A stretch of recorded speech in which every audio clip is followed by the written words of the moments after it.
Hi, I'm Shelley Treacher from bristolcounselling.co.uk. Today I want to talk about loneliness. This video is particularly for people who are completely on your own in this social isolation stage. We've been at it for 7 weeks now, and I'm hearing that people are really struggling with this. I think a lot of people must be. It's a lot. It's a lot to deal with, not seeing anybody that you love very often. But this is particularly for people who perhaps feel lonely in their lives anyway, and now it's completely exaggerated and far more difficult to cope. But I want to start by saying that my clients have also been talking about how difficult it is to live with someone for 24 hours a day. So it's not perfect on the other side either. So loneliness. This is a subject that's quite close to my heart. I was born to a single mother who didn't have any other children, so I spent quite a lot of my childhood feeling quite lonely. And I'll never forget the day that I worked out that loneliness was actually a thing. And that a lot of people feel it. That made me feel better that other people feel it. But I was on a Samaritans training. I did that in my early 20s, and they had a whole segment on how people feel lonely. And I realized that loneliness and being alone are two completely different things, and that you can feel this sense of loneliness even when you're with people, even when you're with people that you feel comfortable and safe and loved by. So it's definitely part of the human condition, and I just want to normalize that for you. We're all feeling it right now. So I do think it is something that can be shifted through, and it's certainly something that I've learned to feel better about in my life. So I'd like to pass on something of what I've learned. So what I'd encourage you to do is to recognize first that loneliness is normal and that we're all going through it. We're all having to face our own aloneness or loneliness feelings. But second of all, to start breaking it down as to what actually that is. So I've got 3 questions you can ask yourself.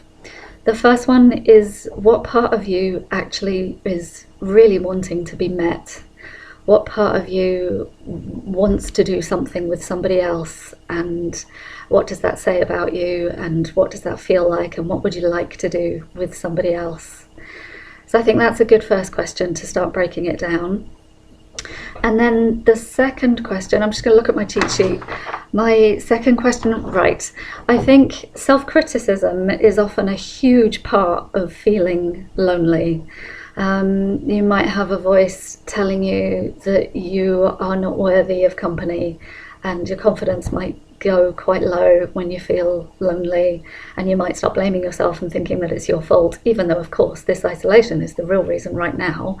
But you might feel like you can't talk to anybody and don't have any close friends and never get close to people. And all of that can end or begin with a lot of self-criticism. So I guess I'd encourage you to look out for your critic, pull that away as a part of you that is down on yourself, and learn to start to be kinder, because there's nothing wrong with you. You're just a human being. And the third question, just to check it out, right, this is a massive one as well. So loneliness is not actually a feeling, I don't think. I think it's a whole mixture of things like the criticism and anything else that you might load it with. But so there might be a lot of different feelings in there. There might be sadness about not being with the love of your life.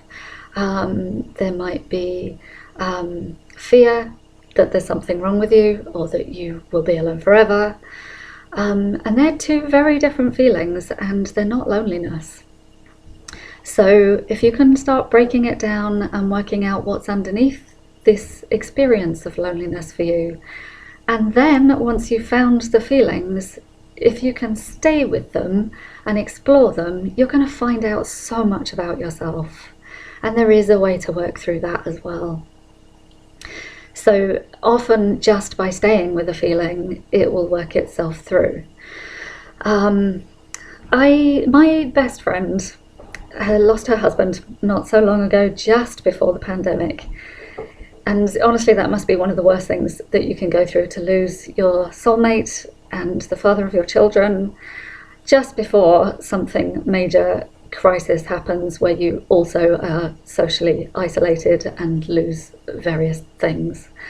And bless her, my friend, is trying bit by bit to stay with how she feels, because she knows that she has to work through this feeling. Because unfortunately, this is a part of life. This happens, and I'm sure it's happening to a lot of people right now. And it's painful, really painful, and it can be stayed with. And chances are you'll feel a bit differently if you stay with it. So that's what she's trying to do, and that's what I guess I would encourage you to build up your resilience with. A lot of people use distraction, use food, use drugs, use sex, use love to distract from how you actually feel underneath loneliness. So if you can bear the pain and discomfort of the feelings underneath the loneliness, and that's really all you have to do, that isn't going to kill you, then you're in a better place, because you don't need the drug, and you don't need the cake, and you don't need the person on the end of the phone for 24 hours, because you can deal with it yourself. And that's really all there is to it. I've done that a lot in my life. My clients do this a lot, and we always feel better afterwards. I should probably not say always. Sometimes I'm sure people don't feel better afterwards. But my experience is that it often really does help. So that's one way, and that's a lot of things that you can try. I do also have, if you're feeling the lack of connection, you do have a connection with life. We're all connected in some way or another. We've all had experience of connection. We've all had love in our lives in one way or another and felt that love. So apparently the brain can't tell the difference between reality and fantasy, nor can it tell the difference between the present moment and the past or the future. So you can kid your brain that you are in a loving experience right now. I've done an audio on connection, which can help you through that process. I'll attach that to here. But there are also countless numbers of small or large meditations or mindfulness things on YouTube that will also help you to connect.